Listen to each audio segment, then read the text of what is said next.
gece gül kokladım, amberden misten. Hepsi güzeldi, geçti bir içimden. Ama aradığım o koku yok hiç kimseden.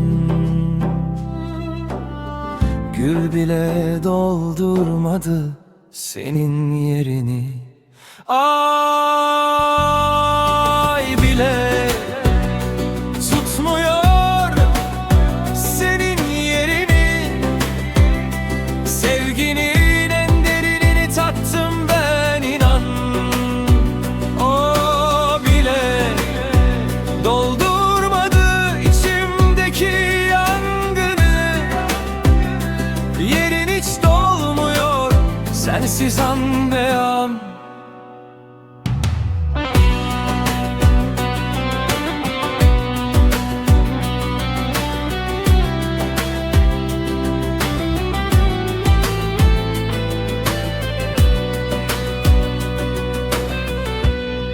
Nice şerbet içtim akide balından. Seni aradım her damlanın ardından. Yaktı ciğerimi, fark yoktu kordan. Bal bile kapatmadı içimdeki boşluktan. Ay bile tutmuyor senin yerini. Sevginin en derinini taptım ben, inan.